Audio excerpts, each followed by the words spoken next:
Hey, welcome back. My name is Dr. Brendan McCarthy. I'm the Chief Medical Officer at Protea Medical Center in Chandler, Arizona. Welcome to my podcast. This is part two of this podcast. And let me tell you, I just found out the title of part one and part two is going to be Spermageddon, part one and part two. And years ago, you know, I used to store files in my computer and I would just give them silly names and funny names. Because that's just how I remember things. I just have silly names. It's just my sense of humor. Because sometimes you're doing stuff that's so heavy and so crazy. You gotta try and laugh a little bit. So this is not clickbait. This is real. This is research. This is science. This is medical care. That's what I'm about. And that's what this podcast is. Everything I'm going to say to you on the last podcast and on today's is cited. Very few podcasts out there on medicine are cited. I cite my material. I don't do that because I think it looks fancy, because sometimes you'll have that. People just load citations. You ever do that? If you're a doctor or a scientist and you start reading something and you see their citations and you look up the citation, it has absolutely nothing to do with what they said, or the citation doesn't really work. It's like, what were they citing? I can't find that citation. It's junk. It's a junk citation. Everything I say is cited and relative to what I'm saying. I really care about this, and I care about my patients. I care about what I do. I love what I do. I am a very passionate doctor about what I do. So when I tell you something is what I say, you know, that's a great way of wording. When I relate to you data that I think you should make important life decisions on, I cite it because it's an important decision, and you're making it, and it needs to be an educated decision. And my citation should just be one of many. We're talking about fertility and conceiving, and that is so important. And you don't know how important it is until you are having problems with conceiving. There is nothing like that. I have met so many patients in my career told they will never have children. And I know I know you're watching it. I know, I see you. You matter to me. I remember you coming in my office and telling me you were told you could never have a baby. And, you know, for the woman who told me that she would never conceive, and it was just her prolactin was elevated that no one ever tested. We figured it out. We fixed it. To the guy who was told, you know, he has a sperm count at 0. I'll never have a baby. And you're a dad now. This is what I do. This is why I love what I do. Those patients and many others had to trust me. And I didn't do it blindly with them. I didn't do it blindly. I didn't just grab you and say, just take this pill, you're good. I ran your labs, I sat down with you, and I walked you through how it's going to be better. I walked you through what I'm going to expect. And I told you if it's wrong, if I'm wrong, this is what I'm going to do next. And I worked with you. We sat through it together. This is what your doctor's supposed to do. Your doctor's supposed to sit down with you and work through these things with you. That's our job. So talking about fertility is important. Talking about fertility is more than just a numbers game. Some doctors, it is a numbers game. This is where they make their numbers. You know, today I was talking to a friend of mine, and he went through assisted reproductive therapy years ago, and you know, he had to do in vitro with his wife, and he was at an appointment with the doctor, and the doctor started talking to him, giving this whole presentation, and my friend's like, "Hey doc, you told me this a month ago. We've already done this. Are you even looking at my chart?" How many of you out there have had that happen at your fertility centers? Some fertility centers are wonderful and they are a gift to us. Some of them are a business that is meant to run you through and run your credit card along with it. And that is a fact. And you know it. Many of you know this is a fact. What I'm trying to do different here is I'm trying to empower you with education and information. Okay? So, part 2 of Spermageddon. What that name? I hope I don't regret that someday. It's my fault. How do we treat people who are exposed to environmental disrupting compounds, EDCs, such as BPAs and phthalates, How do we help restore their fertility? What's out there? What do we do? How do we approach it? How do we care for them? This is part 2. This is what we were discussing in part 1. So just in case you're like me and you just jump in the middle of the thing, see what's going on, this is what you're involved in now. Outside of the standard insurance approved paradigm of treatment, there's many alternatives being approached for how to restore fertility in these people who have environmental exposure that's affecting their fertility. Okay.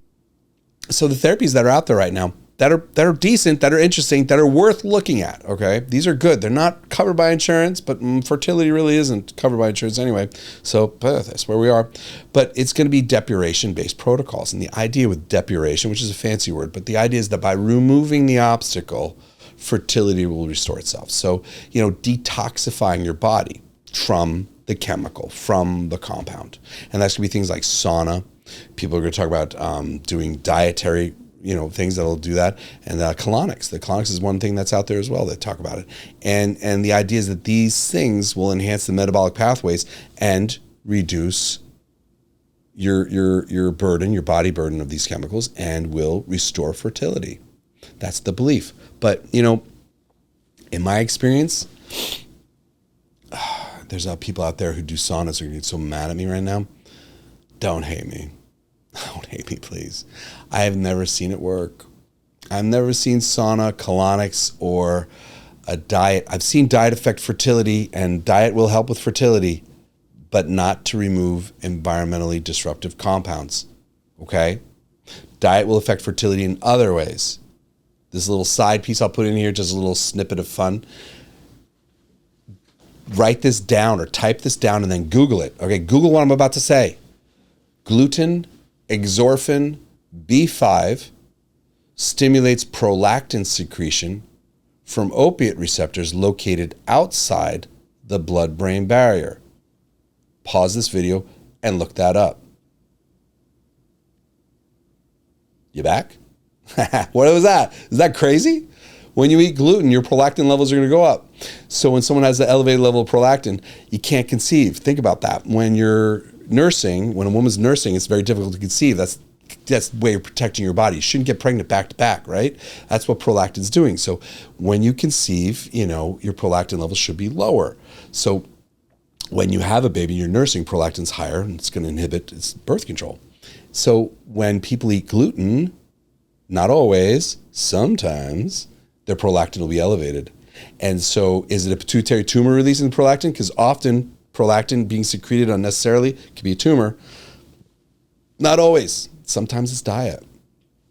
So diet can affect fertility. Fact. And I'm so happy when that happens. I love it because they get pregnant and there's your baby. You know what I mean? But does it get rid of phthalates and BPAs? No. I wanted to. And I want saunas to get rid of it because if I told all my patients to have a sauna in their house, dude, that'd be great. You know how much relaxation would be happening in this world right now? I would love doing that. Colonics, I'm not a fan, but I'm not going to touch that one anymore. I'm going to leave that alone. I'm going to walk away from that. So it's not that I don't want these things to work. I want them to work.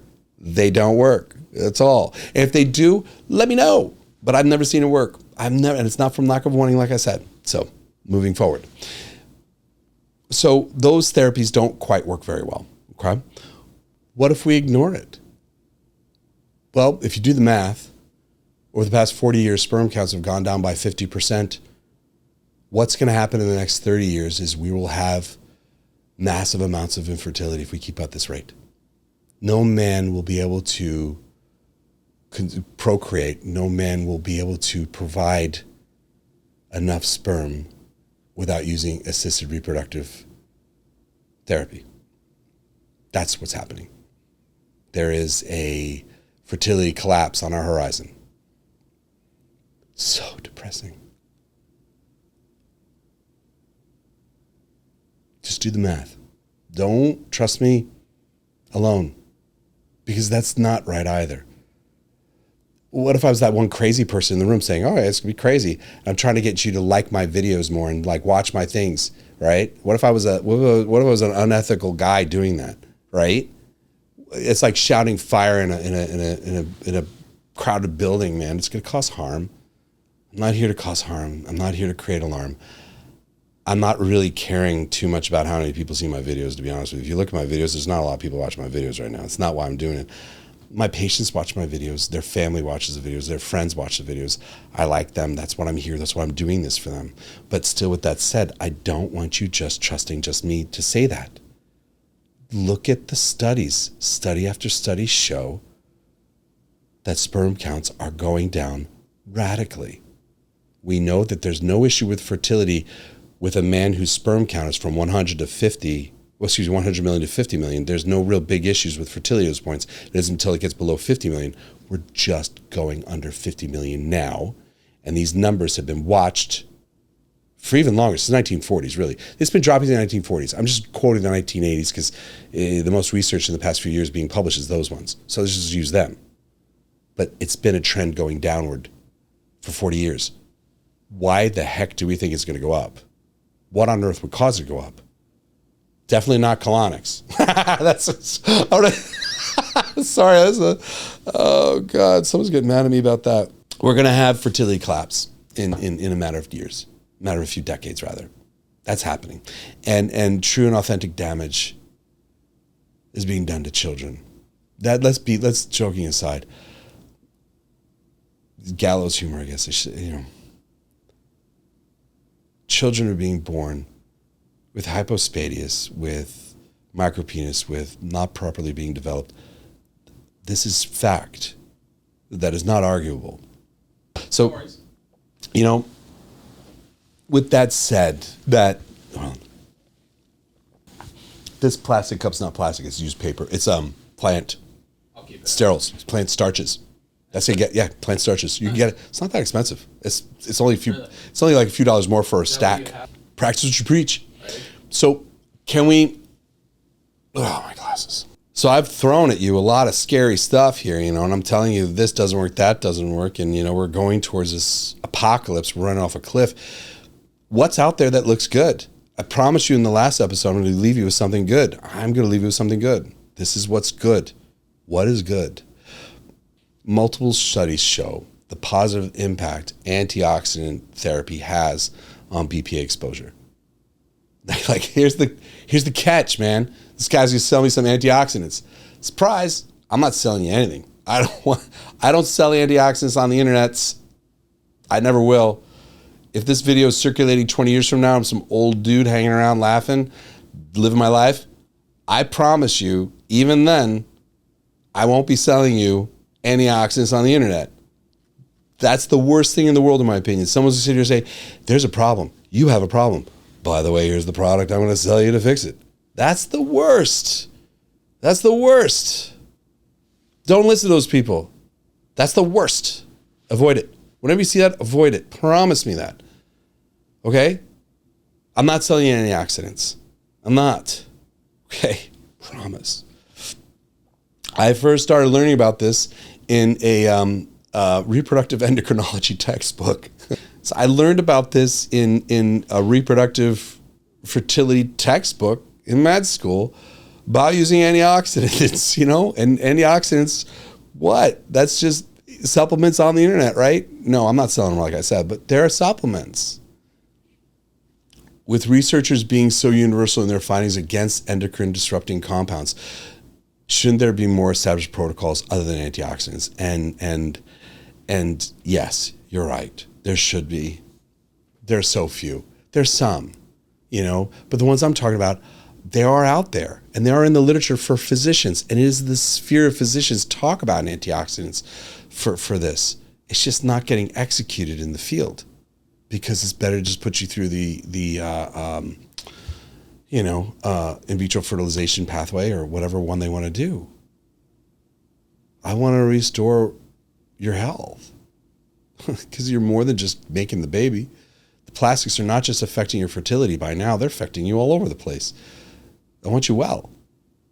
So that's why we talk about this. There's not a lot of money in selling antioxidants clinically, I guess. I don't know. Unless I'm trying to pop it off to you on my website, which I am not. But why is it then that since antioxidants, and I'm going to show you the research shortly, research has so much positive research rather regarding this. Why isn't it not mainstream then? Why don't people talk about, hey, I'm having a fertility issue. You're your doctor. Doctor runs a urine test. You have BPAs and urine phthalates. Why doesn't your doctor say, let's give you some antioxidants? What is causing us to not do that? Well, most common reason is fear. Fear. Fear is a common reason. The most common reason that we are not approaching fertility through the lens of endocrine disrupting compounds is fear. And it comes back to something called cognitive dissonance. Cognitive dissonance often occurs when a person is confronted with information that contradicts his or her beliefs. Okay? And so if your doctor doesn't believe that there's a problem with fertility, they have cognitive dissonance and they're going to deny it's real. If they don't believe in antioxidants, which is remarkable because antioxidants are part of biochemistry, that's where it came from. Antioxidants did not originate in alternative medicine, even a little. It started off in biochemistry. That's where it started and that's where it belongs. That's where it lives. Cognitive dissonance is when they don't believe in it and they deny it. No one wants to believe that their choices of drinking water from a plastic bottle or using skincare lotion or having exterior sprayer come to your house, a exterminator spray rather your house for scorpions, if you're in Arizona, because we have scorpions over here, can lead to a health disaster. No one wants to believe that they're contributing to the demise of humanity. People don't want to think that way. They don't want to think that way. And no one wants to believe what they're doing is causing so much harm. And it's easier for someone to pretend something's not real and to avoid the truth rather than admit that they're causing harm. Another reason why it's not being cared for or looked at is because people don't understand the nature of dose and damage from BPAs. You don't have to eat a BPA sandwich to get damage. You just need a tiny bit because it's bioaccumulative. They don't talk about that. They don't think about that. They don't think, you think it's just a whisper. Brendan, it's my sandwich was wrapped in saran wrap. Honestly, Brendan, how much plastic in there could get in there to harm me, Brendan? It's not that much, right? You think that way. Well, here it is. What about pollen? No doubt you see pollen in the wind around you. There's a yellow dust in the things. You're like, this is bad. This is Armageddon for your sinuses if you have allergies. But as a person with an allergy, say a peanut allergy, you need a tiny bit. A tiny bit. It's no different from this. And I'm citing this, guys. Look at your time mark here, okay? Your timestamp, and look in the studies, okay? Because I cite this. You don't need a lot of BPAs to cause serious damage. Sure. I don't want too much belly either. God damn it. The other thing is that there's an additive effect that happens with these endocrine disrupting compounds. You start combining several ones together, you're going to get an additive effect that no one even understands. There's still not a lot of research on it, but the research that is done on it shows that it is way worse. Way worse. When you combine them together, the additive cumulative effect is way worse. Another reason why it's not being treated, because that's what we're still talking about here, is people just want to stick their heads in the sands and avoid it and ignore it. They just want to say there's nothing to see here, nothing to worry about. But meanwhile, here you are, and you want to be a mom. You want to be a dad. You wonder why your child was born with that anomaly. This is not the time to stick our heads in the sand anymore. What holds us back? What holds us back from treating this?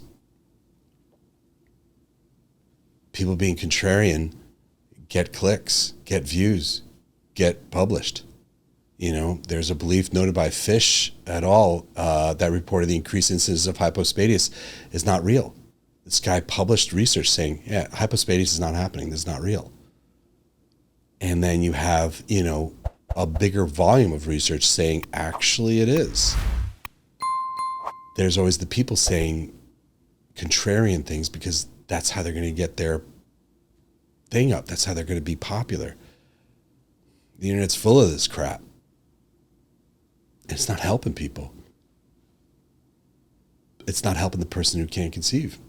It's not helping the person who wants to start their family or who's suffering from this. And that, that's not just in medicine, man. That's everywhere. It's always that one person that's going to benefit from being contrarian.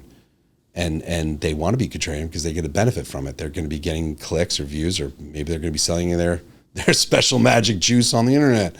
I'm not selling you internet juice, I promise.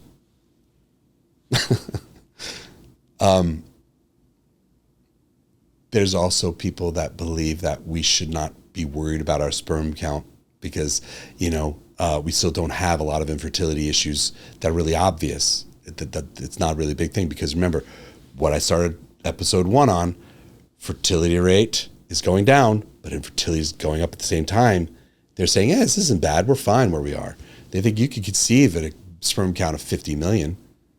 The thing is when they write that, and again, look at the timestamp, look at the studies here, okay?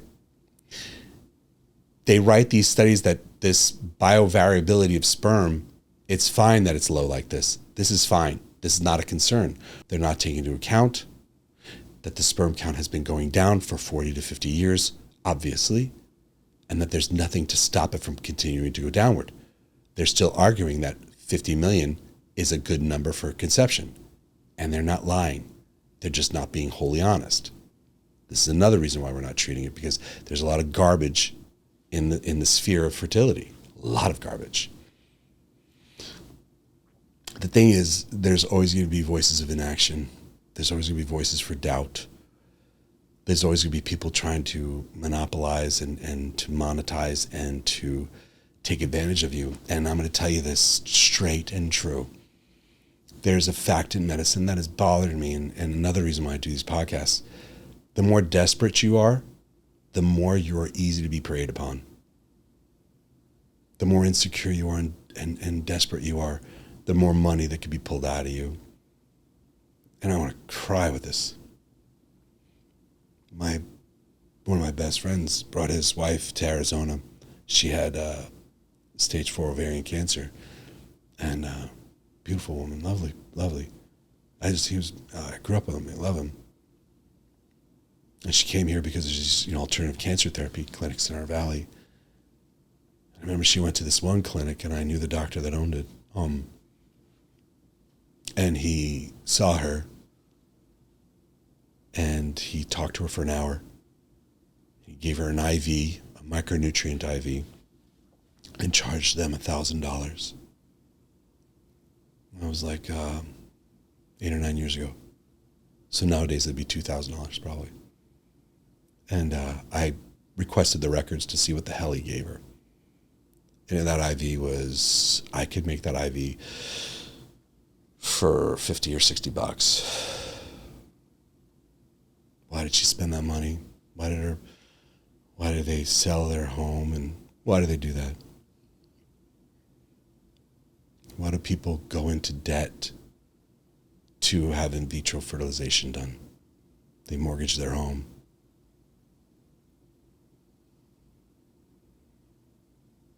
Because we're desperate. And it's playing around with that desperation. That's what the industry is. And you are vulnerable. And it's easy to take advantage of that. That's so damn unethical and wrong.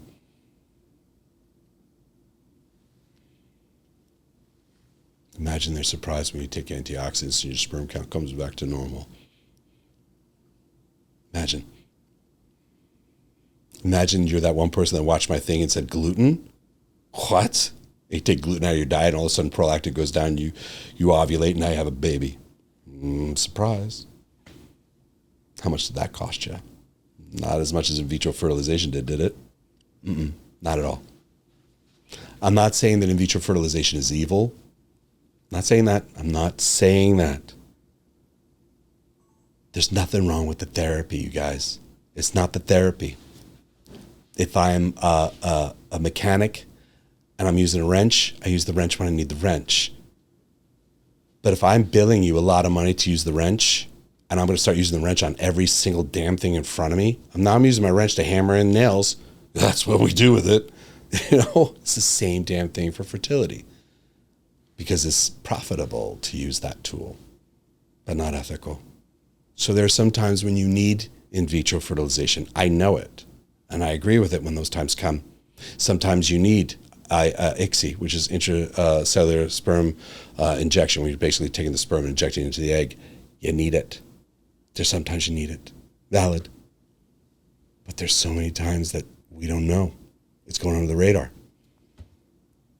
Just think about that. Favorite subject to talk about. What do we do? What do I do? That's a good one. What do I do? So, as I mentioned in the first episode, I'm going to mention again now, circling back here, acting through androgen and estrogen receptors, BPA triggers oxidative stress in vulnerable reproductive tissues, primarily through SIRT1 pathways, okay? I said SIRT1 because it's kind of nerdy, because my nerdy guys out there watching this, nerdy people out there, women and men, whatever people are watching this, they go like, he read his stuff. There. So we know BPA is going to be triggering oxidative damage to sensitive reproductive tissue. Okay, antioxidants. Let's talk about them for men. Okay, BPA triggers a reduction in epididymal sperm motility and sperm count. BPA exposure also decreases superoxide dismutase, catalase, glutathione reductase, and glutathione peroxidase. BPA also increases hydrogen peroxide and lipid peroxidation. That's all oxidative damage from BPA. Okay, giving people oral vitamin E protects against epididymal sperm damage attributed to BPA exposure. CoQ10 reduced BPA-induced oxidative stress by scavenging reactive oxygen species and free radicals. CoQ10 restored mitochondrial function. It decreased meiotic DNA double-strand breaks of BPA-treated animals in animal studies. So we know this works in these animal studies. Is it bad to use an animal study to talk about how to treat a human? If I'm using a drug, sure. If I'm talking about something over the counter like CoQ10, not really. I'm just saying CoQ10 does this in animals. What would it do for us? Is it bad to try it? What's the side effects of taking CoQ10 at normal dosing, which is like 2 to 3 or maybe 400 milligrams? I don't know, somewhere in that neighborhood. Nothing. That's why it's available over the counter. We also know, as I mentioned yesterday in the last podcast, was that, BPA causes a constriction of the seminiferous tubules. We know that CoQ10 counteracts that. What about alpha lipoic acid? That's another great antioxidant. I'm a big fan of that one. Alpha lipoic acid reduces testicular mitochondrial oxidative stress caused by chronic BPA exposure. Alpha lipoic acid restores the damaged mitochondrial enzymes succinate dehydrogenase, malate dehydrogenase, and isocitrate dehydrogenase, monoamine oxidase, and NADH dehydrogenase. All of that. That's all from alpha lipoic acid affecting that biochemical pathway inside the mitochondria. Alpha lipoic acid also increases glutathione reductase, peroxidase, and superoxide dismutase and catalase. So again, we're restoring the antioxidant capacity of the cells. We're reducing the reactive oxygen species. We're restoring function with this. Over the counter, supplement. I'm not selling it. You can buy it. I'll go over that. That's another thing. Hey, vitamins are not drugs. The FDA oversees the drug industry. Say I write you a prescription for amoxicillin or something, right? Amoxicillin, I write you a prescription and you pick it up in Timbuktu or you pick it up in, Kennebunkport, Maine. I write you for the dose is the same. That capsule, say I write you for something like, whatever, it's 50 milligrams of X in that capsule. It's the same in any part of the country because the FDA is overseeing manufacturing and distribution. It is guaranteed to be that strength of potency within 10%. And if it isn't, they get pulled from the market and they get censored. Good stuff. Everyone needs to know the FDA serves a purpose that's good and we like them for it. Some stuff we wish they did better. I hear people get upset about some things. I don't know. When it comes to vitamins, I personally think it's not fair because there's no oversight. You could buy CoQ10, 100 milligrams on the bottle, and it's only 80 milligrams. There's no great oversight in the vitamin industry to verify like the FDA does for pharmaceuticals. None. So it's a buyer beware market. GMP is a good way of figuring out what to take. GMP is a good way of figuring that out. Talk to your doctor. I talk to my patients about different brands. I have actually sent samples into a lab. I use ARL Labs. I think it's in Texas we send it to. And they test batches. So I'll send them a handful of these pills and say, what's the potency of these guys? Is it really 100% of what they say on the bottle? I do that for my patients. I believe in that. It's like $120 to do the test. It's worth the money spent. Maybe a little bit more for some things. Still worth the money.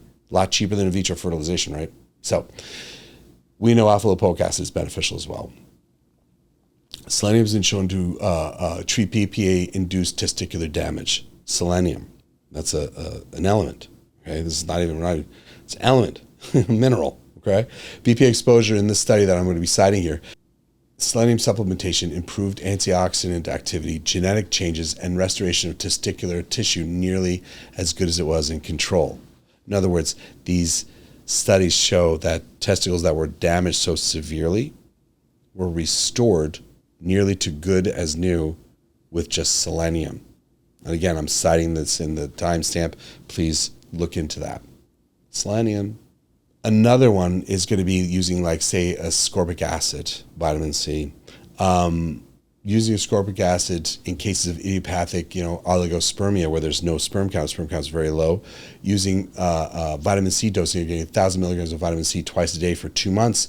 You saw an improvement in count. The count went up, the morphology improved, and the motility improved significantly. The sperm count went up, it doubled. The morphology went from 43% to 66%. Motility went from 31% to 60%. That's in just 2 months of 1,000 milligrams of vitamin C 2 times a day. And please check this timestamp and look at the study that's in there. That's in the Journal of Medicinal Food that published that one. There's not enough research in antioxidants and women's fertility. Not nearly enough. I know that. I've been looking for it. I think there were some studies I read where the women who were writing it were like, they were just writing the study. They were in their notes in there. They're saying, there's not a lot of studies in this area for us to even start building from. There isn't. Not a lot out there, but there needs to be more. So I'm going to cite a couple here. Vitamin D3 with female fertility. Vitamin D3 modulates the toxic effects of BPA on oxidative stress in ovarian granulosa cells. D3 prevented BPA-induced ovarian mitochondrial DNA deletion. BPA-exposed women statistically have lower levels of vitamin D3. So again, check the timestamp, look at the studies associated with that. And then alpha lipoic acid and alpha tocopherol for women as well has been shown to be very beneficial, again, for reducing the oxidative damage done to tissue and restoring fertility in those cases. My takeaway is this. There is definitely a rise in infertility that is associated with endocrine disrupting compounds. A lot of this infertility over time has been masked by a healthy decline in the fertility rate due to the changes in our society. Endocrine disrupting compounds are affecting the reproductive health of parents. This damage is often passed over to their children as well. While avoidance is the primary tool used nowadays for environmental disrupting compounds, we know antioxidants is truly effective and helpful. It's still not enough. We still need more research into this topic. I hope this was helpful. I hope I'm leaving on a good note for you. As always, please like, subscribe, and share if this is something that's beneficial. I will use this feedback from you is to build more of this material. Keep putting it out there. Thank you very much for tuning in. Take care.